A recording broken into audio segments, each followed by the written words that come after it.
자, 여기를 잘 보면 1563년도에 이집트 이주한 지 93년 후에 레이가 137세로 사망을 했다. 이집트 이주할 당시 레위는 44살이 93년 후에 137세로 사망했다고 하는 얘기예요. 그리고 바로 이제 밑으로 내려와서 자, 레위의 137세로 사망한 레위의 네 번째 딸 요게벳이 130세의 아들 모세를 출생했다. 요 모세가 출생할 때는 레위가 사망한 후에 37년 후에 모세가 출생했다. 그래서 모세 출생은 1526년 위에 레위의 사망은 여기 레위의 사망은 1563년에서 37년 후에 모세가 출생했다. 그래서 모세 출생은 1526년 기원전. 자, 모세 출생에 요게벳은 이집트 이주 시 이집트에서 출생한 레위의 네 번째 딸이다. 요게벳이 126세 혼인했고 누가 혼인했냐면 레위의 둘째 아들 고앗의 장남 아므람하고 혼인했어요. 레위의 네 번째 딸 요게벳은 레위가 사망한 후에 37년에서 요게벳 130세에 모세를 출산했다. 모세가 80세에 출애굽이 됐다. 그래서 요게벳 130세 또 모세 80세를 합하면 210년이 나요. 결국 요 210년은 이집트 이주한 이후로 210년 만에 출애굽을 했다고 하는 계산이에요. 이집트 이주한 이후로 210년 만에 출애굽이 됐다. 그때 나이가 모세가 80세. 자, 1530년 요게벳이 126세로 혼인하게 되는데 아므람이 이제 요때 137세에서 사망했고 아므람이 그 아버지의 누이 동생 요게벳을 아내로 취하였고 민수기의 26장 59절 역대상 6의 3 혼인했고 아므람의 친아버지 고앗의 네 번째 여동생 고모 요게벳이 126세가 될 때 혼인했다. 요게벳 고모는 126세의 나이가 훨씬 더 어린 젊은 조카를 남편 아므람하고 혼인했다. 그러니까 고모가 어린 조카하고 거꾸로 이렇게 결혼한 거예요. 대부분이 신랑은 나이가 많고 또 여자 신부가 나이가 훨씬 어리거나 그런데 지금 여기는 역전이 돼서 거꾸로 돼 있어요.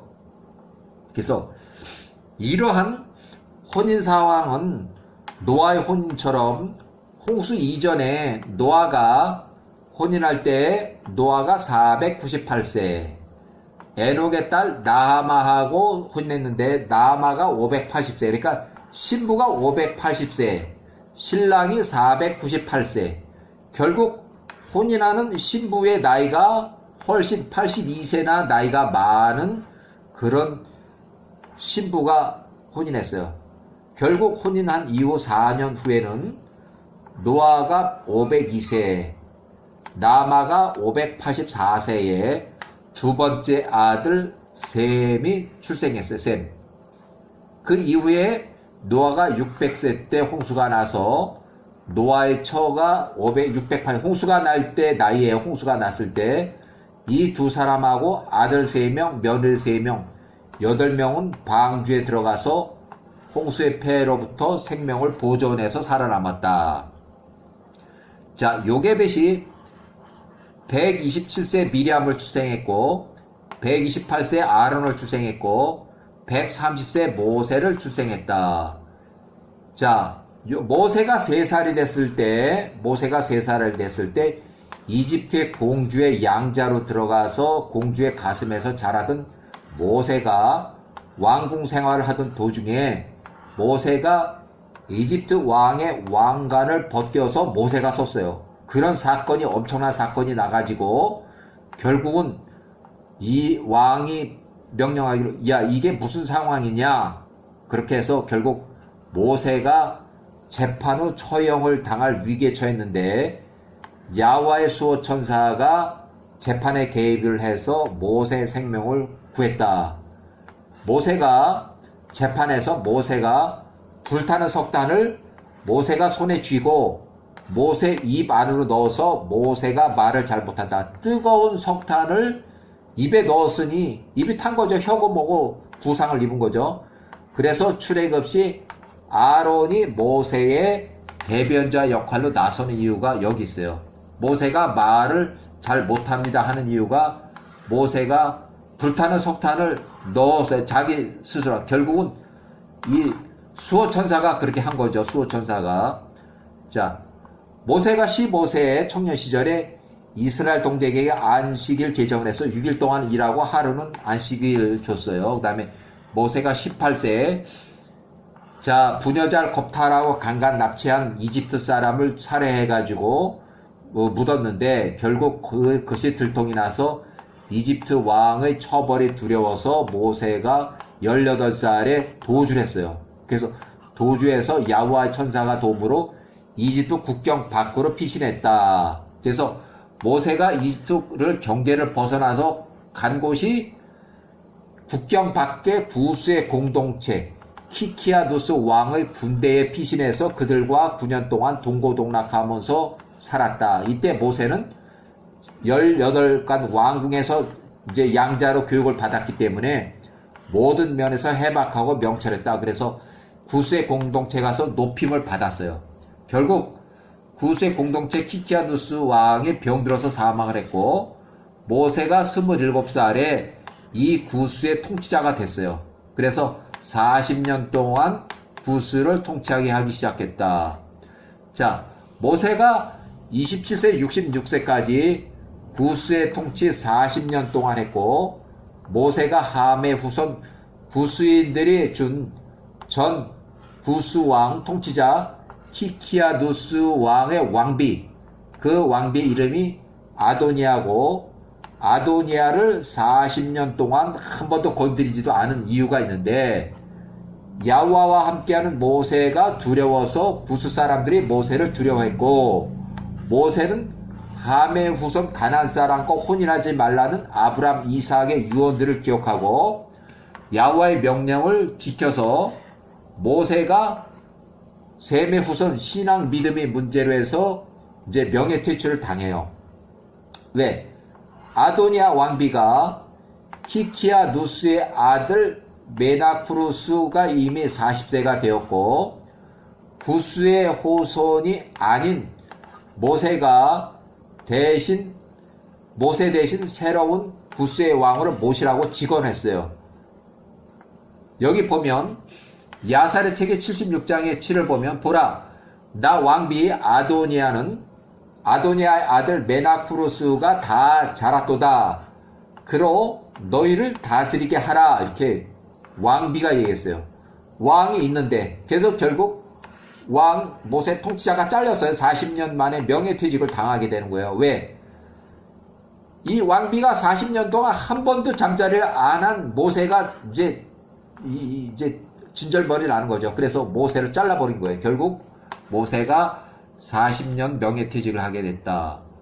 자, 모세가 50세 때에 1476년 이것이 창세기나 뭐 출애굽기 뭐 이런 내용은 아무것도 없어요. 이거 내용이 없는데 오직 야살 책에만 나와요. 그래서 요거 한데 1476년 모세가 50살이 됐을 때 50세가 됐을 때 출애굽을 정식으로 인도하기 전에 이집트에 있던 에브라임 지파 3만 명이 임으로 출애굽을 시도했다. 야살의 책에 75장에 나온 내용이에요. 그래서 임의로 출애굽을 해서 그들이 팔레스타인 땅으로 가서 가드 사람들의 가축을 식량으로 잡아 먹으려고 에브라임 지파 사람들이 돈을 주고 이 가축을 살려고 했는데 이 가드 사람들이 팔질 않았어요. 이 짐승을 팔아라. 우리가 지금 배고파서 잡아먹으려고 하니까 팔아라는데 우리가 왜 돈을 받고 너희들한테 팔아야 될 이유가 있느냐? 그러다 보니까 결국은 힘으로 가축을 강탈해서 빼앗아 잡아먹었어요. 가드 사람들과 전쟁인 거죠. 결국 에브라임 지파 3만 명이 전멸을 해요. 야훼의 명령, 모세가 아직 출애굽 준비가 안 된 상황에서 에브라임 지파가 강한 자들 3만 명이 임의로 출애굽을 시도했다가 실패한 얘기예요. 자, 그래서 그 후에 각 지파별 군대에 나갈 만한 나이를 이제 출애굽 후에 민수기 1장에서 인구 조사한 걸 봤는데 20세 이상의 남자 군대 나갈 만한 인구를 민수기 1장의 46절에 해보니까 총원 60만 명이 됐고 그 순위를 비교해보면 여기 가로친 것들 여기 유다 쪽이 7만 4천 명 단 지파가 6만 2천 명 이사갈 지파가 5만 4천 명 스불론이 5만 7천 명 이렇게 해가지고 이런 통계가 나왔어요. 그 중에 에브라임 지파는 4만 명. 다른 지파보다 숫자가 아직은 이제 좀 적은 편이에요. 자, 레위는 민수기 49에 레위는 계수하지 말라고 그래서 여기 레위는 계수가 안 됐어요. 자, 에브라임 3만 명이 임으로 출애굽을 시도했다가 실패했다. 야살의 책에 75장 전체를 그대로 인용했는데 그때 이스라엘이 애굽에 내려간 지 180년이 되는 해에 애굽으로부터 용맹한 자들 3만 명이 걸어서 나갔으니 이스라엘 자손으로부터이며 그들 모두가 요셉의 족속, 요셉의 아들 에브라임의 자손들이었다. 이는 그들이 말하기를 여호와께서 아브라함에게 말씀하셨던 그 옛적에 이스라엘에게 정하셨던 그 기간이 찼음이라 하더라. 그러니까 스스로 기간이 찼다 하고 스스로 그래서 나간 거예요. 이 사람들이 스스로 무장했으니 각 사람이 자신의 칼을 옆에 차고 자신의 무기를 두르고 그들이 힘에 의지하고 그들이 함께 애굽으로부터 강한 손으로 나갔다. 그러나 그들이 그 여행에 필요한 식량을 가져오지 않았으니 오직 돈, 금과 금만 가지고 왔으며 심지어 그들 손에 그날 당장 먹을 빵과 식량도 가져오지 않았더라. 이는 그들의 식량을 팔레스타인으로부터 돈을 주고 사 먹으려고 하다가 잘못된 거죠. 만일 그렇게 되지 않는다면 힘으로 그들 칼이 있고 그러니까 그것을 뺏으려고 생각을 했었다. 이 사람들이 매우 강하고 용맹한 자들이었으니 한 사람이 1000명을 쫓고 두 사람이 1만 명을 멸할 수 있었다. 그런 정도로 아주 용맹한 사람들이었다. 그리하여 그들이 힘을 믿고서 그렇게 나왔던 것이다. 그들이 가드의 땅을 향하여 나가서 그들이 내려서 가드의 자손들의 소떼를 먹이고 있는 것을 보고서 가드의 목자들을 만나서 그들이 목자들에게 말하되 우리가 돈을 낼 테니까 양들 중에서 몇 마리를 우리에게 제공하라. 팔아라. 우리가 그것들을 잡아먹을 것이라. 우리가 배고프다. 우리가 오늘 빵을 먹지 못했다. 이에 그 목자들이 말하되 그것은 우리의 양과 소다. 너희가 돈을 준다고 해서 우리가 너희에게 그런 이유가 있겠냐 하니 이에 에브라임 자손들이 힘으로다가 그것을 뺏었다. 강탈해 버린 거예요. 가드의 목자들이 그들을 향해서 외치니 자기 족속들을 위해서니 그들의 부르짖음이 멀리서도 들렸다. 이렇게 가드의 모든 자손들이 그들에게 나왔다. 그래서 결국 전쟁이 나가지고 둘째 날 가드 자손들 팔레스타인 모든 성읍들의 사람 아주 몽땅 다 이제 전쟁이 이게 결국은 에브라임 자손들은 굶주림과 목마름에 지쳤다. 그는 3일 동안 빵 한 조각 먹지 못했기 때문에 무슨 전쟁을 해? 전쟁을 못하죠. 한편 팔레스타인의 성읍으로부터 4만 명이 더 나와서 전쟁을 했다는 거예요. 결국 밥도 못 먹고 전쟁을 하다 보니까 전멸한 거예요. 결국 다 전멸했어요. 이렇게 해서 이 팔레스타인 사람들 2만 명이 죽었고 여기 에브라임 지파 3만 명이 다 죽었어요. 이렇게 네, 여기까지